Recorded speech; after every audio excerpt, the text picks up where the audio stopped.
Good morning students. MA final की इस class में हम रिसर्च मेथोडोलॉजी का पेपर पढ़ रहे हैं और रिसर्च मेथोडोलॉजी के पेपर में मैं आप लोगों को डेप्थ रिसर्च के बारे में पढ़ा रही थी। डेप्थ रिसर्च जिसे हम गहन शोध भी कहते हैं। गहन शोध राजनीतिक घटनाओं की जटिलता को समझने के लिए बहुत ही आवश्यक है। बिना गहन शोध के राजनीतिक घटनाओं में किन किन घटनाओं के पीछे क्या कारण होते हैं, उनके सत्यापन कैसे किए जा सकते हैं, उसकी विश्वसनीयता पर कई प्रश्न चिन्ह लग जाते हैं। तो ऐसी परिस्थिति में डेप्थ रिसर्च या गहन शोध करना इसमें अति आवश्यक हो जाता है। गहन शोध के क्रम में मैंने आप लोगों को पिछली क्लास में पैनल अध्ययन के बारे में बताया था। आज हम क्षेत्रीय अध्ययन की बात करेंगे।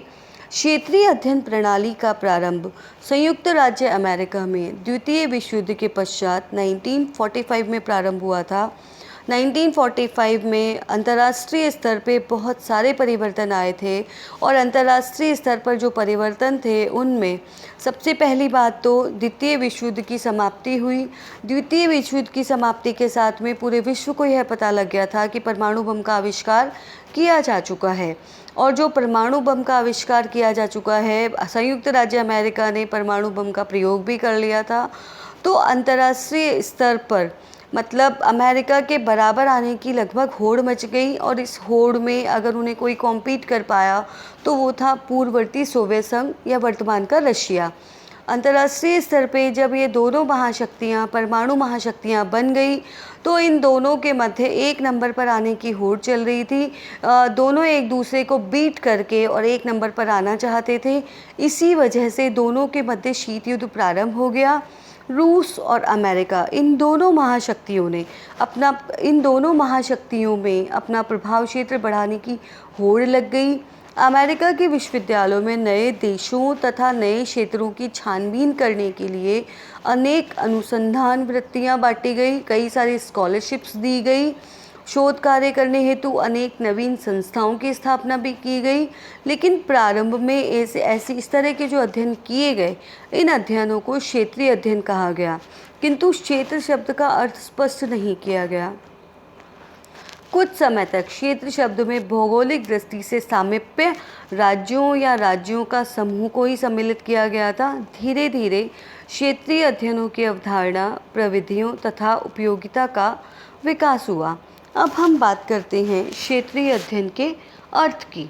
किसी सामाजिक, आर्थिक अथवा राजनीतिक आधार पर सीमाबद्ध की जा सकने वाली इकाई के सर्वांगीण अध्ययन को क्षेत्रीय अध्ययन कहा जाता है। मैक्रिडीज के अनुसार क्षेत्र से तात्पर्य कतिपय देशों के उस समुदाय या पुंज से है जो नीति संबंधी कारकों, भौगोलिक सामीप्य या सामान्य समस्याओं और सैद्धांतिक रुचियों के कारण एक इकाई के रूप में हो। इन इकाइयों के अध्ययन को क्षेत्रीय अध्ययन कहते हैं। इन क्षेत्रों का अध्ययन एक साथ राजनैतिक अथवा आर्थिक व्यवस्थाओं, भाषा, इतिहास, संस्कृति और मनोविज्ञान की दृष्टि से किया जाता है। अलग अलग अनुशासन या रुचि से संबंधित विश्लेषकों के क्षेत्र के निर्धारण के आयाम भिन्न भिन्न हो सकते हैं। क्षेत्रीय अध्ययनों की मूल आवश्यकता यह है कि इन विभिन्न दृष्टिकोणों में सामंजस्य लाया जाए। क्षेत्र निर्धारण के निम्न आधार हो सकते हैं। नंबर 1, विचारों एवं मूल्यों की अंतःक्रिया को समझने के लिए सांस्कृतिक आधार, भौतिक सामीप्य, आर्थिक संबंध, शक्ति समूहों और शक्ति संबंधों की राजनैतिक अंतःक्रिया, व्यूह रचनात्मक सोच विचार। इसके अतिरिक्त जैसे समस्याओं की समानता, भाषा, ऐतिहासिक पृष्ठभूमि की समानता आदि भी क्षेत्रीय अध्ययन में जोड़ा जा सकता है। सामान्यतः क्षेत्रीय अध्ययन विकासशील देशों या समस्याग्रस्त क्षेत्रों के विषय में किए जाते हैं और विकासशील देशों में पिछड़ेपन, संचार साधनों के अभाव, धार्मिक कट्टरता, विदेशियों के प्रति घृणा भाव आदि कारणों से सही तथ्य एकत्रित कर पाना सरल नहीं हो पाता और पश्चिमी देशों में या पश्चिमी परिप्रेक्ष्य मानदंडों में विकासशील देशों के जो प्रतिमान हैं वह लागू नहीं हो पाते। तो क्षेत्रीय अध्ययन जो है, क्षेत्रीय अध्ययन में तुलनात्मक अध्ययन करने के लिए क्षेत्रीय अध्ययन बहुत ही उपयोगी साबित होता है। क्षेत्रीय अध्ययन अनेक देशों में घटित होने वाली गतिविधियों का पता लगाने एवं विकास का स्तर जानने में बहुत ही उपयोगी साबित होता है।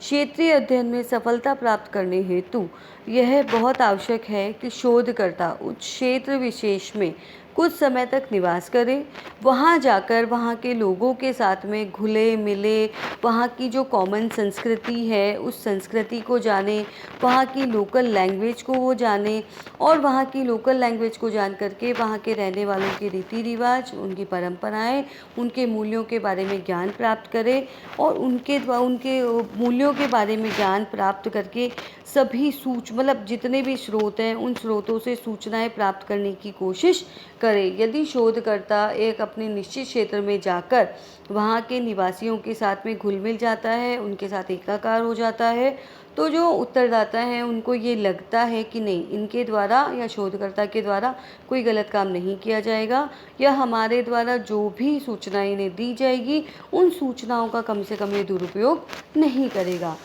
सामग्री के स्रोत एवं प्रविधियों की बात अगर हम करें तो विकसित देशों की अपेक्षा विकासशील देशों में अध्ययन सामग्री बहुत सीमित मात्रा में प्राप्त होती है। यहाँ नियमित अभिलेख, प्रतिवेदन, सूचनाएं, आंकड़े आदि नहीं रखे जाते हैं। सरकारी तथा गैर सरकारी क्षेत्रों में उपयुक्त सूचनाएं रखने तथा तैयार करने के लिए प्रशिक्षित व्यक्ति नहीं मिलते हैं। ग्रामीण क्षेत्रों में शोधकर्ता को बहुत अधिक परेशानियों का सामना करना पड़ता है, क्योंकि ग्रामीण क्षेत्र में जब जो सूचनादाता है वह पढ़ा लिखा नहीं है, तो जो शोधकर्ता है उसको यह समझा पाना बहुत मुश्किल हो जाता है कि अगर उसके द्वारा कोई शोध किया जा रहा है, रिसर्च किया जा रहा है, तो वो देश और समाज के विकास के लिए है। लेकिन ग्रामीण क्षेत्रों में शोधकर्ता बहुत मुश्किल से अपनी बात को कन्विंस कर पाता है। इसी के विपरीत शहरी क्षेत्रों में शोधकर्ता को उसके शोध से संबंधित आंकड़े संकलित करने में सूचनादाता बहुत सहयोग करते हैं। वो पढ़े लिखे होते हैं, तो यह उम्मीद की जा सकती है कि पढ़ा लिखा व्यक्ति शोधकर्ता की समस्या को समझेगा और उसकी समस्या को दूर करने के लिए जिससे संबंधित वह रिसर्च करना चाह रहा है उस रिसर्च में उसको पूरी तरीके से सहयोग करेगा। क्षेत्रीय अध्ययनों में लगभग सभी पद्धतियों एवं प्रविधियों का प्रयोग किया जाता है। इसमें सामाजिक, आर्थिक, राजनैतिक आदि सभी पहलुओं का अध्ययन शामिल हो जाता है। यह वर्तमान विकास का अध्ययन होता है। इसमें सर्वेक्षण पद्धति का तथा उसके साथ साथ प्रत्यक्ष अवलोकन, सहभागी अवलोकन, प्रश्नावली, अनुसूचियों, पैनल प्रणाली आदि सभी का प्रयोग किया जाता है और आदि सभी का प्रयोग करके इसमें सामाजिक, आर्थिक, राजनीतिक सभी पहलुओं का प्रयोग भी कर लिया जाता है। इस अध्ययन की सफलता के लिए यह बहुत आवश्यक है कि शोधकर्ता अपनी रुचि एवं क्षमता के अनुसार अध्ययन क्षेत्र का चयन करे, ताकि वह उसमें लगन और रुचि के अनुसार कार्य करे। उसे अपने क्षेत्र का पूरा ज्ञान होना चाहिए और तब अगर उसे अपने क्षेत्र का ज्ञान नहीं होगा तो वह वहाँ पहुंचकर उपयुक्त सूचनाएं एकत्रित नहीं कर पाएगा। शोधकर्ता की समस्या, आकार एवं साधनों में एक संतुलन होना चाहिए, ताकि उसे साधनों के अभाव में अपना अध्ययन अधूरा ना छोड़ देना पड़े। यदि उसमें सभी पक्षों का अध्ययन नहीं किया जा सके तो कम से कम 1 या 2 पक्ष को सीमित कर देना चाहिए। जैसे यदि पश्चिमी एशिया का क्षेत्र सभी दृष्टियों से अध्ययन करना संभव नहीं हो तो केवल धर्म या प्रजाति का आधार लेकर सीमित अध्ययन किया जा सकता है। इस शोध में शोधक को अपने साधनों के संदर्भ में उस क्षेत्र की जनसंख्या, स्थान की दूरी तथा भौगोलिक जानकारी का पूरा उपयोग करना चाहिए। उस क्षेत्र की राजनीतिक, सांस्कृतिक, शहरी और ग्रामीण उप संस्कृतियों आदि का भी गहन परिचय इसमें होना चाहिए। अगर हम इसकी उपयोगिता की बात करें तो आधुनिक युग में या वर्तमान समय में प्रत्येक राष्ट्र दूसरे राष्ट्रों को सहयोग प्राप्त करने के लिए लालायित रहता है, लेकिन उसके लिए यह आवश्यक है कि उसे यह पता रहे कि उसकी आवश्यकताएं और शिकायतें क्या है, यह कार्य उन क्षेत्रों में जिनमें किसी देश की रुचि है, समष्टि अध्ययन करके ही किया जा सकता है।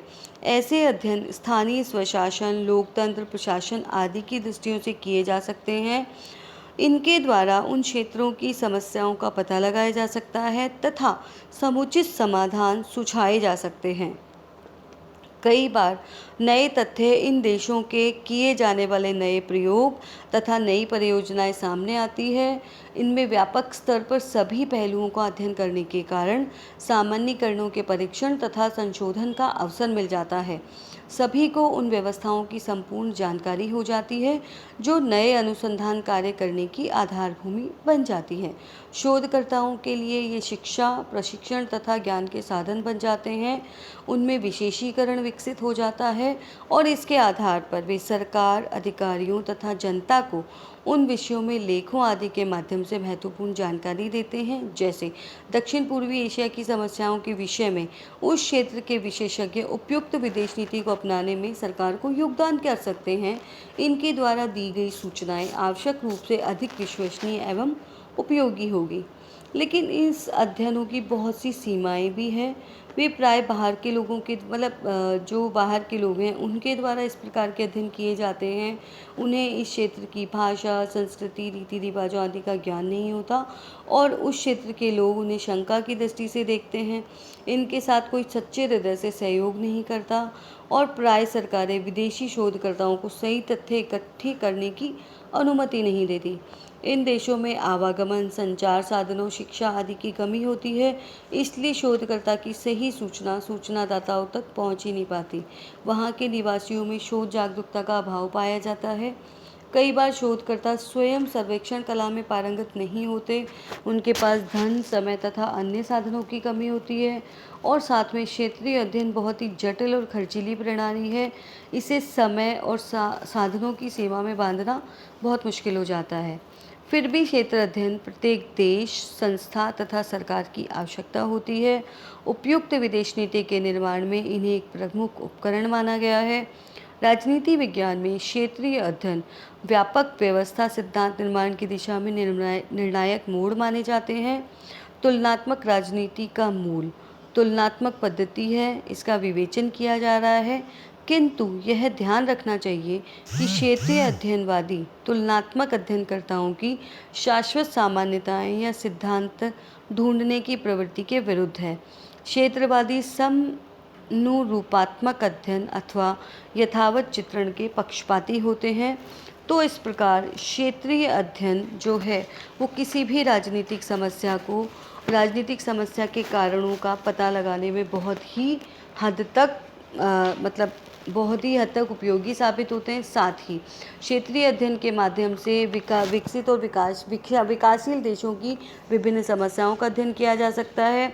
विभिन्न समस्याओं का अध्ययन करने के बाद में उन देशों के दूसरे देशों के साथ में संबंध किस प्रकार से निर्धारित होंगे, विदेश नीति का संचालन किस प्रकार से किया जाएगा।